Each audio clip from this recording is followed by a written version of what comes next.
Hello, everybody. Welcome back to the Dugout Football Channel, where it is episode 7 of A Chat With. And today, my guest is Ali from Pride of South London Fan TV to talk things all Crystal Palace.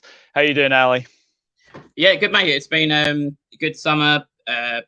Euros was good, wasn't it, until the end?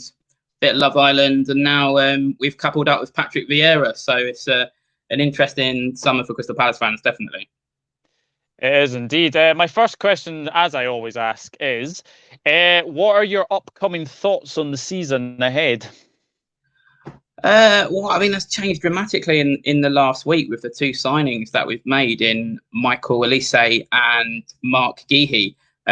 Just really suddenly there's a buzz around the fans. You see it on social media. You know full well from last season the negativity that was around us a little bit. I was always quite negative when I came onto your World of Football podcast.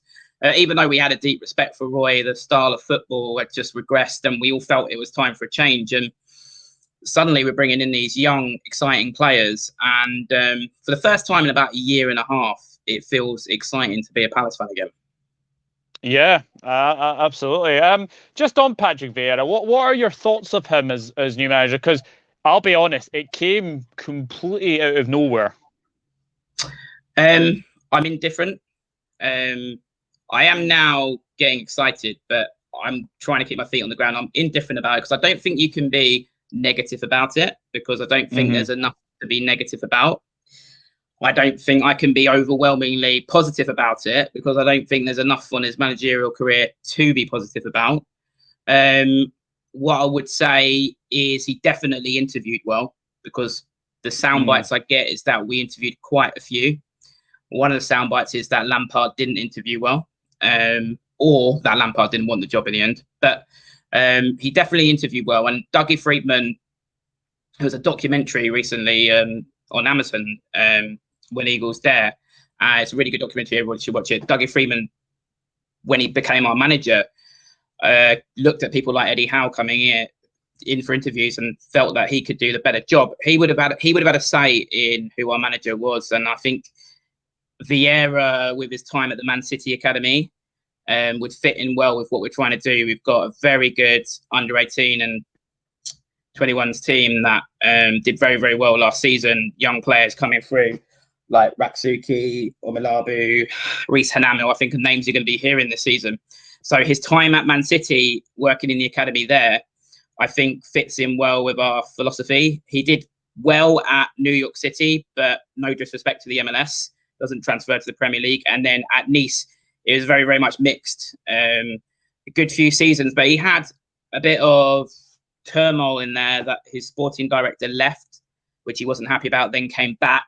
But it definitely seemed to, from reading into it, it did go wrong for him in the third season. So I think the thing is, he's admitted that he made mistakes. He even quoted his mentor, Arsene Wenger, that you're not a manager until you've been sacked. So, and he's obviously a manager willing to learn. So the fan base that we are, we get behind our team and our managers. So we're definitely going to give him a chance. I think what's good about Vieira, and having watched the interviews with Michael Olise and Mark Guéhi, is that he definitely attracts these young players because they've grown up watching him in the Invincibles. So he's definitely helping with our recruitment. Yeah. That's the first positive that I've noticed. Yeah, definitely. It's a very interesting appointment. It is a very interesting appointment. But as we obviously see, you have made a couple of signings, so we will talk about transfers right now. So, as we have said, Mark Guéhi from Chelsea, which is a very, very good signing. Michael Olise from Reading. You've got Remy Matthews from Sunderland on a free transfer, and Jacob Monte as well. Happy with the ins so far? Oh, definitely happy with the ins. Yeah, I mean, it definitely seems to be our philosophy to recruit young players from the Championship. Eze last season, Michael Olise for 8 million. I mean, there was a stat that we signed Olise, Eze, and when we signed Zaha back from Man United for half the price Arsenal signed Nicolas Pepe for. So I definitely think our recruitment's looking good. We need more. We need more. Because obviously we had all the players that went out of contract and the pundits and the media and even some people on certain podcasts were saying, "Oh, Palace are doomed." When as Palace fans, we knew this was positive. We've had Sacco now go. He was on about 100 grand a week, if the rumours are to believe. So, an injury-prone player who barely played. Even Connor Wickham, who barely played, was allegedly on around 90 grand a week. That's 200 grand a week out already. Patrick Van Aanholt, a player who positionally was poor last season, and we just wanted Tyreek Mitchell to come through. He's gone. Townsend looks like he's going to Everton. Don't get me wrong, these guys did well for us in their day, but I sort of regressed a bit. It's allowing us and freeing up our wages to bring in these young, fresh players. So it's a really exciting time. It's actually the opposite of what these people were saying. It's a really exciting time for Palace fans and for us as a club. I think, to be fair to Roy Hodgson, he was hamstrung by those players who were on our wage books, who were injury prone.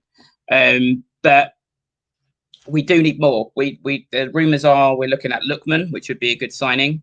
Nketiah from Arsenal has been linked. I do think we need a different kind of striker to Benteke. I'm pleased that we renewed Benteke. But the big one that we need is a central midfielder with an eye for a pass. We've never replaced Johan Cabaye. We probably won't replace Johan Cabaye. He's a different kind of special player, but we need someone who can open up a team. And I think we used to be a counter-attacking team because we could flip the game quickly because we had someone like Cabaye to open up the pass. But we've just been using industrial, hard-working midfielders like James MacArthur and Luka Milivojevic. And the big one that we're linked with is Conor Gallagher, who allegedly we almost got last season. He even had a medical with us, but then we went for our Chelsea loan as Batshuayi, which is probably an error looking back. I'd be up for him. And then also linked with Maitland-Niles, who I think will give us a bit of young energy in the central midfield. So the central midfield area is where I'm really looking for us to recruit, because we can do all these signings further forward like Elise, but if we don't have someone in the middle joining it all together, we'll still be struggling a little bit, I think. Yeah, definitely. I think if you get Maitland-Niles, as you say, much ambition through that midfield. Really looking forward to seeing that. But yeah, the outs. I mean, there's been loads. Mateta's gone back to his parent club, and then, as we say, is Andros Townsend, Patrick Van Aanholt, Mamadou Sakho, James McCarthy, Nathaniel Klein, Gary Cahill, Scott Dan, Connor Wickham, Wayne Hennessy, Stephen Henderson, and I think the other one's Scott or Sam Woods. Wayne Hennessy is an interesting one. Are you sad to see him go? No. No, he was never he was never popular amongst Palace fans. It wasn't helped by he replaced a real hero in Julian Speroni, but he was quite poor, to be honest. He's been number 3 goalkeeper last season behind Vincenzo Guaita and Jack Butland. So knew he was going. Again, he'll still be on quite high wages. So to get him off, to be honest with you, the only one I'm sad to see go, and it's only from a nostalgic point of view, is Scott Dan, because he was part of a team that went to an FA Cup final and really maintained that spirit from that team. But his legs were going and it was time to go. Gary Cahill, we're still in talks with. It's between us and Glasgow Rangers, from what I understand. Wouldn't be adverse to him coming back, but again, his legs looked like they were going. I still think, actually, to be honest, we need another centre-half on top of Mark Guehi, because James Tompkins is very injury prone. But these players out, for us as Palace fans, it wasn't a negative. The media is a good headline, as Steve Parish said for the media. Palace are in crisis. They've lost all their squad. But actually, this is what we needed. We needed a clear out. We needed to refresh the team. And it almost feels like we're building again. When we first came up, we built towards that cup final. We had an exciting team. We had Balassi on one wing, Zaha on the other. We're now building again with the likes of Elise and Eze. Roy sort of steered the ship very well, but now we need to change things up. So it's exciting. The players out are positive. So sorry to disappoint the media, the podcast that have been saying that we're in crisis, but we're not. We're buying young players. We've just got a development coach who worked at PSG for 5 years. So yeah, happy with the ins and happy with the outs.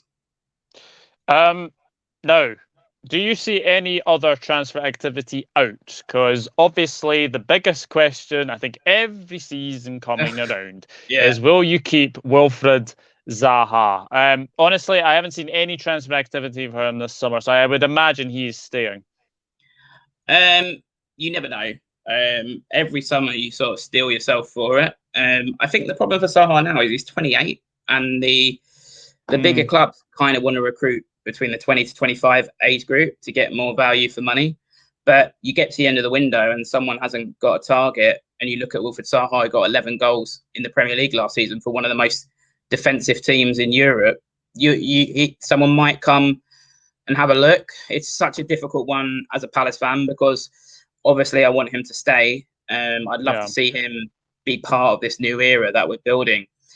And I think Patrick Vieira being here will help us, just like it's helped us attract players to come to the club. It will attract players to stay. But it's a hard one because he gets so much unfair criticism and there's so many myths around him. And one of the myths is that because he allegedly failed at Man United, the top club. And it's a video I've talked about a lot that's on my channel. It's the first video I did on my channel about exposing that myth.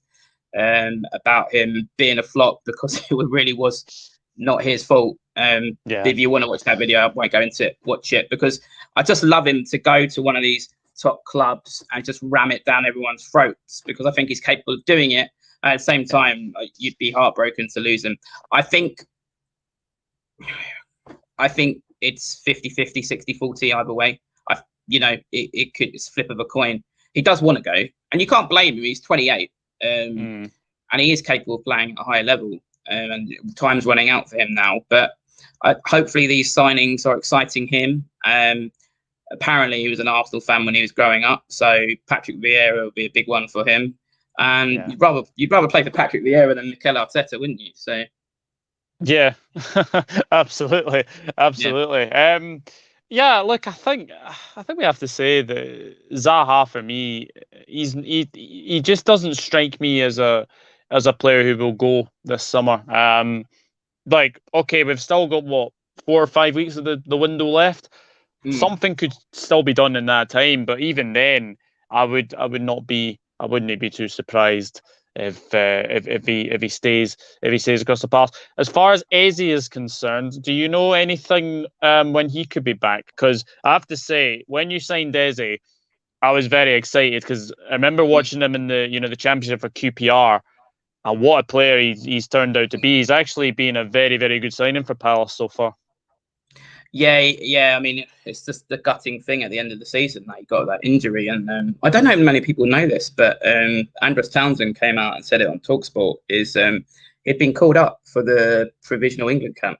He was going to get called up, and then he got that injury. So apparently it was a really quite heartbreaking moment because they knew that in the dressing room when he got that injury. I'm not saying he would have gone to the Euros, but I think maybe he was just brought in for a bit of experience to the initial camp. He's such a natural talent, and we're so lucky to have him. But I think he's out until the new year, which is the sort of only downer at the moment on the positivity that's coming through at the club. And it's going to, even when he comes back, that kind of injury takes time to get yourself up and running again. So that's a downer. I think it's definitely a downer for Patrick Vieira and any new manager. There were rumours, like I said, that people like Lampard decided they didn't want the job. And I do wonder if Eze being injured was one of those factors, because you're looking at a squad with all the out of contract players, and then one of your best players injured. You're thinking, well, that could kill someone like Lampard. That could kill your managerial career if you get off to a bad start. But so he is out until the new year. Disappointing. What I don't really understand, Doug, is I don't understand how we got him and why other clubs weren't around for him. And even this summer, we got Michael Olise for 8 million. It's just some of these top clubs aren't looking at the Championship. It's a very good market, and I feel bad saying it because I spent most of my lifetime supporting Palace in the Championship, but it's a market that can be tapped and exploited at the moment because the clubs are struggling after coronavirus and the lack of revenue, and they probably would take money. There's probably some other good players out there, but it doesn't seem like the clubs are really tapping that market. Yeah, definitely. It's I would agree. I think the Championship is a very, very good market, and I think Palace have managed to do that with the signings of Olise and Eze. So let's have a look at your first 6 and final 6 fixtures. So you start away at Chelsea, and then you've got Brentford at Selhurst Park. You're away to West Ham, home to Tottenham, away to us, Liverpool, and then home against the enemy, Brighton. How many points do you think you'll get out of those first 6? Oh wow, 7. I'll say 7. 7. Yeah. The one I'd look at there, I was looking at it earlier. The one that Patrick Vieira needs to look at is, no disrespect to Brentford, that second game at home to Brentford, he needs to win. He needs to get 3 points. If you think to when Frank de Boer came to the club, he went so many games, a handful of games at the start without a win, and the pressure just kept building. Second game, get the win, relax the players, relax the fans, relax himself, and then we can start the building blocks for the new era. You lose that, then you're going to West Ham away, Spurs home, Liverpool away, and then you've got the big one at Brighton. Suddenly in the Premier League, it's fast, it's relentless, and suddenly people start talking, the pressure builds, and you can't change the philosophy of play that he's talking about. You'll have to go back to the basics. So he needs to get a win on the second game, is what I'm saying. So 7 point. Yeah, look, to be honest, I think. Actually, I look at the Tottenham home game, and I'm thinking you could win that. I did look at that one. I looked at that one and I thought, we don't know what's happening with Harry Kane. New era for them as well. Mm-hmm. Doesn't frighten me, that one. The fans are back in. Obviously, our fans really get behind the team. So, yeah, looking at that one, I think, yeah, we can have a go. Obviously, Chelsea away will be hard on the opening day. West Ham away, I mean, there's going to be a lot of pressure on West Ham. Yeah. Their fans are back in, and they're like the only club people were looking at saying they're probably benefiting from their fans not being there because they put a lot of pressure on their team. Sometimes unrealistic pressure. And as that's just grown by the season they had, doesn't look like they're going to have Lingard. If they've still got, will they still have Declan Rice? I don't know. I was actually at Wembley for the Euros final, and he is absolute quality. I think that game there could be one that we could get something from. But the one that I'm looking at, like I said, is Brentford at home, and then maybe you nick a point at West Ham, and then obviously we'll beat Brighton because we were able to beat them even with 2 shots on goal last season. So with these new players, it should be quite easy. I remember that away game. I remember that away game at Brighton. I remember watching it, and I was just thinking, like, Brighton are going to win this. Brighton are going to win this, and then bang, bang, bang. After that, it was like, two very quick fire goals. But yeah, I think, as you say, 7 points would not be a bad opening run. Even maybe 10. Maybe even if you win your home games, especially. I think that the fourth game, the Spurs one, is where if you could get something from that, even a draw, then it just keeps you ticking over. But I definitely think the second game against Brentford is, I know it sounds ridiculous, second game of the season, but I think that is a massive game for Patrick Vieira because it could just relax everything. For a manager in his first Premier League job, just needs a bit of time to embed. That is the game where he's to get 3 points and then it just relax everything, and that's the big one for me for him.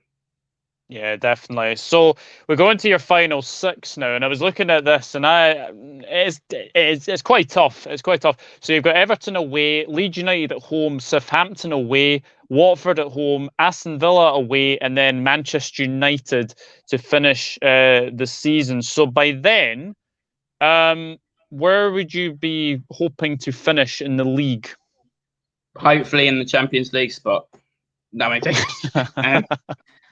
think, look, I would think realistically, even though we're bringing in these young players, I don't think the league position will be any different to last season. I said before, last season we'll finish somewhere between 11th to 15th, and I think that's where we'll finish again.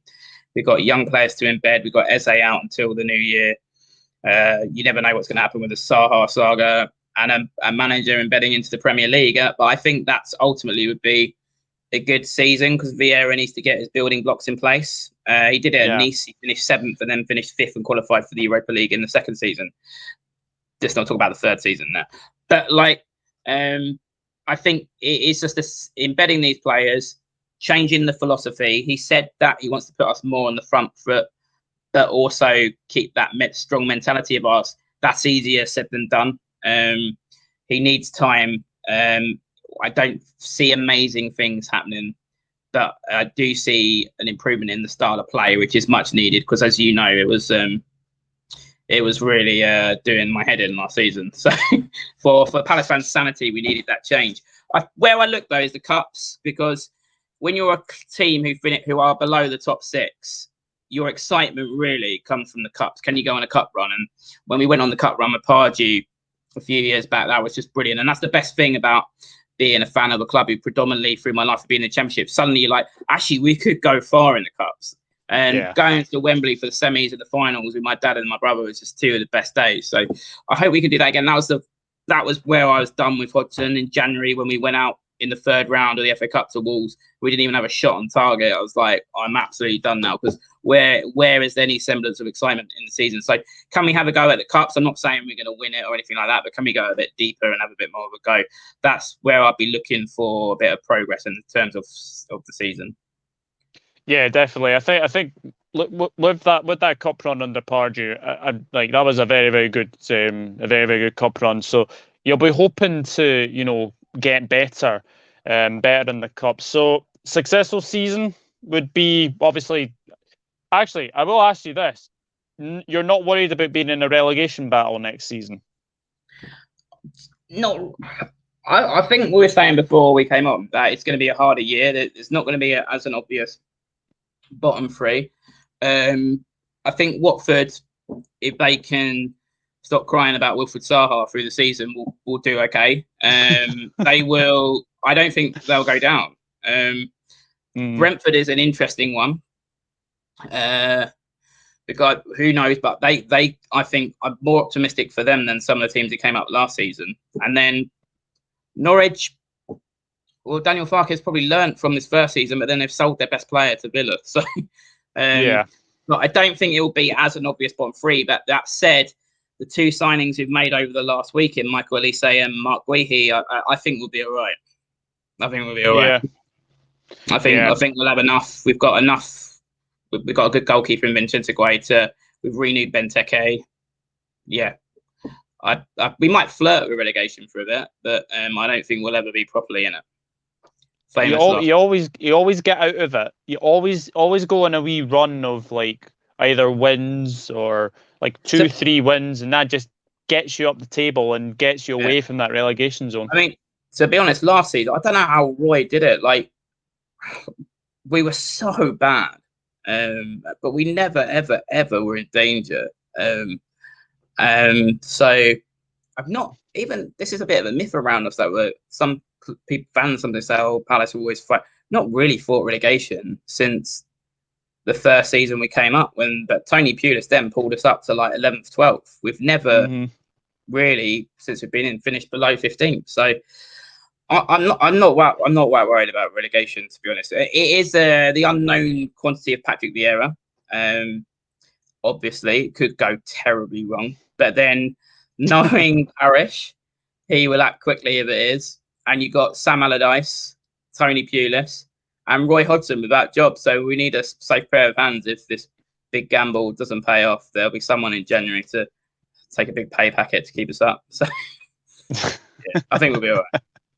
Yeah, I think you'll be fine. I haven't actually done my Premier League predictions yet for obviously the table, but I've never once ever thought that Crystal Palace would be a relegation candidate, because I just think the squad that you've got now, with the young players coming through, I think it's exciting times to be a Palace fan. Are you looking forward to going back to Selhurst Park this season? Yeah, I'm absolutely buzzing, mate. I've not been in for over a year. So the last one was when we beat Watford and pushed them closer to relegation. It was a great game. I can't wait. I think I might be going next Tuesday to the Charlton pre-season game. I think the pre-season games in themselves are going to be great because the atmosphere, everyone's going to be so buzzing to be back in. I can't wait. I mean, I was at Wembley for the Euro, which was my first football game back last Sunday for the Euros final, which wasn't a bad game to go back until the penalties, but to get back into Sellers is going to be amazing, and that's going to be a positive for us because I think more away from home, our fans are normally louder than the home fans, so that always gives our player the big push. So that will be a big factor as well in getting behind this young new manager and these young players. Yeah, I just wanted to ask you very, very quickly, what did you make of obviously going back to a stadium for like the first time ever, and do you actually have to have 2 negative tests to go into the ground? I think the less said about what happened at Wembley last Sunday, the better. It was absolutely, from someone who was there firsthand, it was an absolute disgrace. Didn't feel safe. All the things you're reading in the papers are true. They didn't check my COVID pass. But having really, no. wow. And listen, I'm not having a go at the stewards there. They were understaffed, but everything you read, it was really bad. To the point that I saw a dad trying to get his autistic child through the disabled end because he couldn't deal with crowds, and the stewards, to be fair to them, couldn't open the door because there's a crowd of people trying to burst in. It was awful, but I don't think that is a good example to look at how we're all going to go back safely. I know the pilot events of the Premier League last season went quite well. And from my understanding, I also was lucky enough to go to the golf, the Open this weekend. But a good week of sport, and that was very, very good. They checked all the passes. I just think that Wembley event was a one-off and was really bad. And so I think, you either need to have the testing or 2 jabs. Right. Very, very interesting. I would say actually... it's very easy. You just get the app and you swipe it. It's very, very quick, actually. I don't see it being too much of an effect on someone's match day experience if it's done properly. I don't think people should be looking at Wembley and seeing that as an example. I think that was a terrible one-off where a couple of thousand completely spoilt it, and the preparation, there was not enough police. But yeah, and also Selhurst Park full capacity, going to be rocking.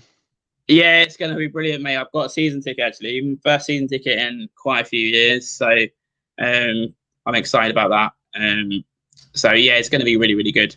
I think everyone's going to be pleased to be back. New manager. I think Palace fans have sort of been sleeping the last year and a half. We always had the caveat that Roy's a decent man, but it was so boring. And finally, we've got this optimism of a new manager, which we all wanted, and could go wrong, could go right. But the best thing about being a football fan really is having that hope dangled. That's part of the excitement, and something to get behind. And we just didn't feel like we had anything to get behind because the same mistakes kept getting repeated. So I think Vieira will make mistakes along the way. He's admitted that. He's a young manager, but as long as we can see a direction that we're heading, and these signings that we've made and the academy is really prospering, it's exciting times. I think it's going to be a buzzing stadium, but I can't go to the first game, which is really sad. Coming back from staycation, so yeah. Well, there we go. Ali, it's been a fantastic. We've just gone past 28 minutes. I can't believe 20 minutes just flew by like that. But thank you very, very much for coming on to talk all things Palace. And by your demeanour, it looks like you are very, very positive and looking forward to the new season as well. Where can we find you on the socials? Yeah, just find me on the YouTube, Pride of South London Fan TV. Going to get going again on the reviews. I'm going to do a video this week about Patrick Vieira and his time at Nice and things like that, and just looking at how potentially that's going to go. So check that out. Yeah. It must be really weird for you to see me positive about Palace, because when I was on the World of Football, I was just always negative. But yeah, good times until we lose the first 5 or something. And then